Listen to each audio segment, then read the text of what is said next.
Parmi les nombreuses possibilités que propose le firmware Magic Lantern aux amateurs d'images fixes, il y a toute une section consacrée à la photographie HDR. HDR, ça signifie High Dynamic Range. Il s'agit d'un mode de photographie à grande gamme dynamique, qui se fonde sur la technique du bracketing, une technique ancienne qu'on utilisait déjà à l'époque de la photographie argentique. Elle consiste à prendre plusieurs clichés avec des valeurs d'exposition différentes d'un même sujet. En HDR, on va mélanger ces clichés plus ou moins surexposés ou sous-exposés afin d'obtenir une image finale qui offrira à la fois plus de détails dans les hautes lumières que dans les basses lumières, les ombres, se rapprochant ainsi des caractéristiques naturelles de la vision humaine. Après avoir réglé votre appareil en mode priorité à l'ouverture, AV, appuyez sur la touche corbeille pour entrer dans les menus Magic Lantern.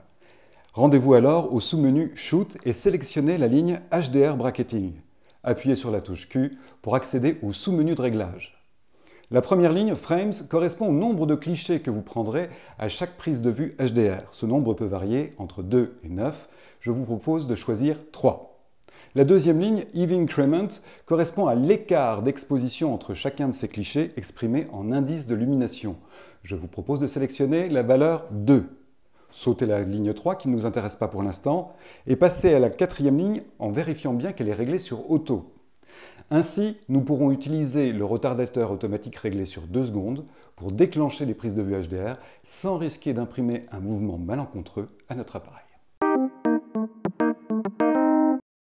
La netteté est un facteur primordial pour la photographie HDR. C'est pourquoi je vous conseille tout d'abord de choisir la sensibilité ISO la plus faible possible.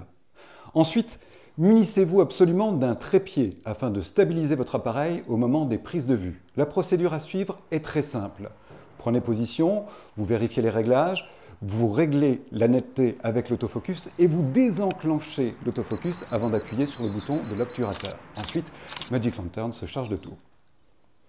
Pourquoi est-ce que je vous conseille de désenclencher l'autofocus avant la prise de vue?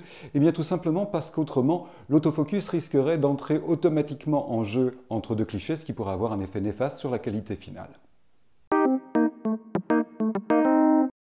Dans Magic Lantern, rendez-vous sur le menu Play et sélectionnez la ligne Set plus Mondial. Choisissez alors l'option Exposure Fusion. Ainsi, lorsque vous visionnerez les clichés d'une prise de vue HDR en mode Play, en appuyant sur le bouton 7 et en bougeant la molette, vous pourrez avoir une petite idée de ce que donnera au final votre image HDR. Pour fusionner vos clichés et donner naissance à de véritables images HDR, vous allez devoir maintenant utiliser un logiciel spécialisé. Le plus connu, c'est Photomatix, un logiciel payant dont vous pouvez télécharger une version d'essai sur le site de son éditeur. Mais si vous possédez déjà une des dernières versions de Photoshop, sachez qu'il existe dans Photoshop un système permettant de créer des images HDR à partir de clichés différents. Enfin, les créateurs de Magic Lantern, eux, ont prévu des petites options intéressantes concernant un logiciel de fusion d'exposition qui s'appelle Enfuse.